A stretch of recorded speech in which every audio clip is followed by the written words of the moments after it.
ओम अज्ञानतिमिरान्धस्य ज्ञानाञ्जनशलाकया चक्षुरुन्मीलितं येन तस्मै श्रीगुरुवे नमः। जय श्री कृष्ण चैतन्य प्रभु नित्यानंद श्री अद्वैत गदाधर श्रीवासादि गौर भक्त वृंद। हरे कृष्ण कृष्ण कृष्ण हरे हरे, हरे राम राम राम हरे हरे। हरे कृष्ण कृष्ण कृष्ण हरे हरे, हरे राम राम राम हरे हरे। हरे कृष्ण कृष्ण कृष्ण हरे हरे, हरे राम राम राम हरे हरे। यस, आज हम चर्चा करेंगे चैतन्य महाप्रभु के शिक्षाष्टकम में से पहला वाला श्लोक का 7वां भाग, सर्वात्म स्नपनम का क्या अर्थ है, इस विषय में आज चर्चा करेंगे हम। तो यहाँ कहा गया है सर्वात्म स्नपनम का अर्थ है कि कृष्ण के पवित्र नामों का जप जीव को निजी भोग की सब स्वार्थी कामनाओं से मुक्त कर देता है। भगवान का नाम जो है भौतिक जगत में फंसे हुए इस जीव को बाहर से भी और अंदर से भी स्नान करवाता है। स्नपनम, स्नपनम का अर्थ है स्नान करवाना। जैसे हम शरीर को शुद्ध करने के लिए या शरीर को साफ रखने के लिए हम पानी से नहाते हैं, स्नान करते हैं, उसी तरह से आत्मा के शुद्धिकरण करने के लिए भगवान के नाम का स्नान जो है करना चाहिए। तो ये स्नान करने से, संकीर्तन से बाहर से भी और अंदर से भी व्यक्ति शुद्ध हो जाता है। स्नपनम का अर्थ यह है। सर्वात्मा का अर्थ है कि ये आनंद जो हमने लास्ट टाइम सुना, प्रतिपदम आनंदम बुद्धिवर्धनम प्रतिपदम पूर्ण अमृत अस्वादनम, जो हमने लास्ट टाइम सुना, आनंद जो है भगवान का नाम लेने से, उच्चारण करने से या संकीर्तन के माध्यम से जो आनंद हमें प्राप्त होता है, ये सर्व आत्मा, सभी आत्माओं को बांटना चाहिए। तभी इसे कहा गया है शुद्ध आनंद, पवित्र आनंद। समझ रहे हैं? तो जब ये आनंद को हम अपने तक सीमित रखते हैं तो ये शुद्ध आनंद नहीं है। सर्वात्मा सभी आत्माओं को इस हरिनाम में स्नान करवाते हैं तो हमें उन्हें भी आनंद प्राप्त करवाने का सुअवसर प्राप्त होता है, इसलिए उसे शुद्ध आनंद कहा गया है। तो आनंदम बुद्धिवर्धनम का अर्थ है कि आनंद बढ़ता क्यों है। ये आनंद सीमित नहीं है अपने तक, ये आनंद बढ़ने लगता है हम में भी। कब? जब हम औरों को आनंद देते हैं, औरों को हरिनाम में डुबाते हैं, औरों को इस हरिनाम से स्नान करवाते हैं, उनका भी चित्त शुद्धिकरण हो जाता है, शुद्ध हो जाता है, बाह्य रूप से भी, शारीरिक दृष्टि से भी और आध्यात्मिक दृष्टि से भी। तो संकीर्तन जो है ये निस्वार्थ भाव से होना चाहिए। ये आनंद सिर्फ हम तक ही सीमित नहीं, औरों को भी ये आनंद प्राप्त हो, इसीलिए इसे परम विजयते कहा गया है। जब ये आनंद हम औरों को देते हैं, औरों को देते हैं, तो वो और लोग जो है, अन्य लोग जो है वो अपने बन जाते हैं, क्योंकि हमने उन्हें आनंद प्रदान किया, उन्हें सुख प्रदान किया, इसलिए वो हमारे बन जाते हैं।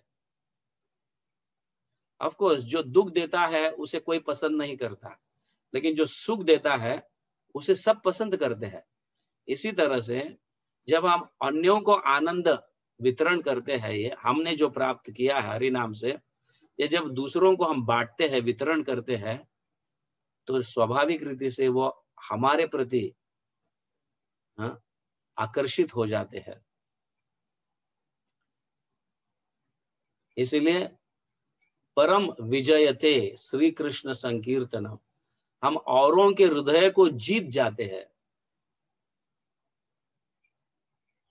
औरों के हृदयों को जीत लेते हैं हम। आप शायद यही एक्चुअली गोपियों का भाव है, दूसरों को सुख देना, अन्यों को मतलब ये आनंद प्रदान करना फंसे हुए जीवात्माओं को, ये राधा रानी का भाव है। आप शायद नहीं जानते, एक बार कृष्ण को सर दर्द हो रहा था। ऐसे भी हम सब कृष्ण को सर दर्द ही देते हैं, अनेक प्रकार के अनर्थ कार्य कर कर भगवान को हेडेक देते हैं हम, है कि नहीं? तो एक बार ऐसे ही भगवान को हेडेक हुआ था, सर दर्द हो रहा था। तो लोगों ने उपाय सोचा कि प्रभु उपाय क्या है, आप ही बताइए, आपके सर दर्द को हम कैसे कम कर सकते हैं। नारद जी बोल रहे थे कि आप बताइए क्या उपाय है। तो नारद जी को भगवान ने कहा कि तुम्हारे चरण के धूल जब तक मेरे सर पर नहीं, हाँ, मेरे सर पर नहीं गिरेंगे, तब तक मेरा सर दर्द नहीं होगा कम। तो नारद ने सोचा ये ऐसा कैसे है? हाँ? सारे जगत के लोग आपके श्री चरणों का धूल प्राप्त करने की इच्छा करते हैं, और मैं मेरे पैरों का धूल आपके सर पर कैसे रख सकता हूँ? मुझे कितना पाप लगेगा, हाँ, कितना बड़ा अपराध होगा।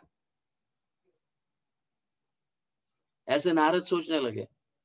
तो भगवान ने उन्हें जबरदस्ती नहीं किए, लेकिन कहा आप एक काम करो, आप गोपियों के पास जाकर मांगो, राधा रानी और गोपियों के पास जाओ, तो मैं मतलब शुद्ध भक्तों के चरणों का धूल जब तक मेरे सर पर नहीं गिरेगा तब तक मेरा सर दर्द खत्म नहीं होगा। तो नारद ने तो ऐसा सोचा कि मेरे पैरों का धूल भगवान के सर पर होगा तो मुझे कितना बड़ा अपराध लगेगा, नहीं नहीं मैं नहीं दे सकता ये। तो भगवान ने उनको विनंती की, आप जाओ वृंदावन जाओ, गोपियों के पास से चरण धूल लेगा। तो गोपियों के पास गए नारद, और ये कथा बताई कि भगवान को सर दर्द हो रहा है और ये मिटेगा सिर्फ एक ही उपाय से, कि शुद्ध भक्तों के चरणों का धूल। तो तुरंत ही गोपियों ने कहा तुम्हारा उपवस्त्र फैलाओ। तो तुरंत ही गोपियों ने अपने चरणों का धूल ऐसे घिस कर उनको धूल दे दिए, सारे गोपियां दिए, राधा रानी और अन्य गोपियां दिए। तो ये भगवान मतलब वो चाहते थे कि भगवान का कुछ समय के लिए भी सर दर्द अगर मिट जाए तो हमें आनंद प्राप्त होगा। इसलिए गोपियों ने ये नहीं सोचा कि अरे हमारे चरण का धूल भगवान लेंगे तो हम कौन से नरक में जाएंगे, पाप में जाएंगे। ऐसे गोपियों ने नहीं सोचा। गोपियों ने अपने सुख दुख का विचार नहीं किया, लेकिन भगवान के सुख का विचार किया उन्होंने। ये गोपियों का भाव है। तो हम पतित जीवात्मा जो फंसे हुए हैं उनको सुख देने का प्रयास करना चाहिए। ये कैसे? भौतिक चीजें देकर सुख नहीं दे सकते हम, उल्टा वो ज्यादा दुखी हो जाएगा। कैसे दे सकते हैं? हरिनाम दे सकते हैं। हरिनाम देकर उनको दुखों से बाहर निकाल सकते हैं और आध्यात्मिक नित्य आनंद उन्हें प्राप्त करवा सकते हैं। इसी का अर्थ है सर्वात्म स्नपनम, सर्व आत्मा, सभी आत्माओं को स्नपनम मतलब स्नान कराइए। ये हरिनाम के माध्यम से उनका स्नान कराइए, जिसके कारण वो बाहर से और अंदर से दोनों जगह से शुद्ध हो जाए, साफ हो जाए। या ऐसे करवाने से परम विजयते श्री कृष्ण संकीर्तनम कहा गया है।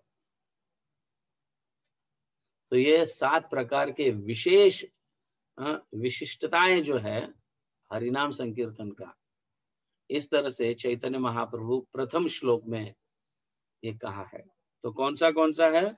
चेतो दर्पण मार्जनम, हमने देखा सबसे प्रथम हृदय को क्या करना, हृदय के दर्पण को साफ करना। हरिनाम के मतलब हरिनाम से हृदय का दर्पण साफ होता है। दूसरा क्या? भव महादावाग्नि,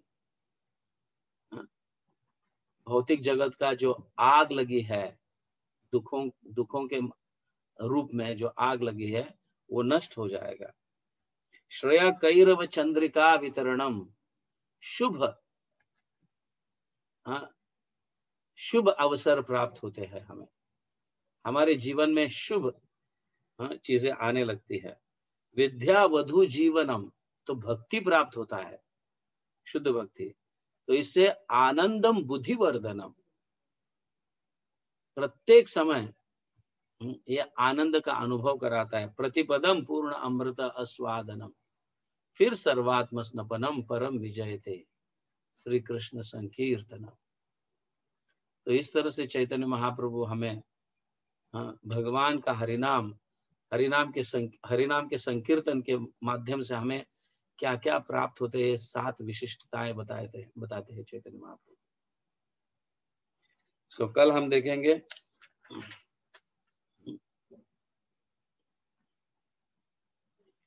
कुछ श्लोक जो है भक्ति विनोद ठाकुर इस पहले श्लोक को अन्य अपने कुछ श्लोकों के माध्यम से इसे समझा रहे हैं, वो देख लेते हैं।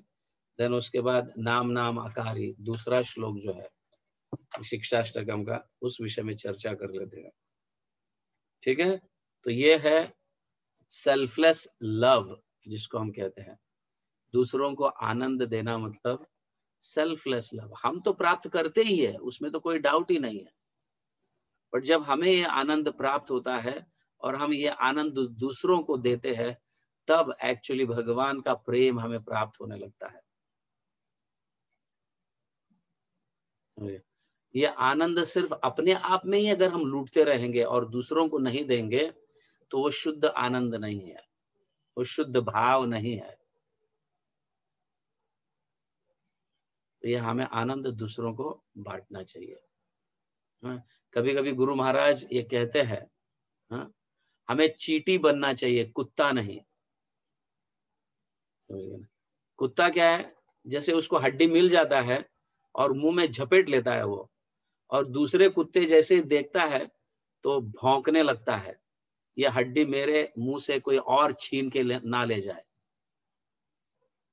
कुत्ते का स्वभाव है ये, वो दूसरों को और सुखी देना है। लेकिन चींटी देखो, एक चीनी का दाना, एक मीठा कुछ ऐसा जमीन पर गिर जाता है, तो चींटी चिल्ला चिल्ला कर, हमें भले आवाज सुनाई नहीं देता है, लेकिन चिल्ला चिल्ला कर अन्य सारे चींटियों को बुला लेता है और वहां पे इकट्ठा करता है, और वो सभी को वो मीठा आस्वादन करने के लिए प्रयास करता है। चींटी कभी भी अकेले नहीं। देखो कभी कभी 1-2-3 चीनी का दाना ऐसा गिरा कर देखो, एक चींटी ने पूरे सारे लोग आ जाते हैं। Isn't it? सही बात है कि नहीं? तो महाराज कहते थे कुत्ते मत बनो, चींटी बनो। समझ गया? तो ये आनंद, ये सुख अपने तक सीमित रखना ये कुत्ते जैसे स्वभाव का है, बट दूसरों में बांटना ये चींटी जैसे स्वभाव का है। और उसको जब जितना हम बांटते हैं उतना हमें आनंद प्राप्त होता है।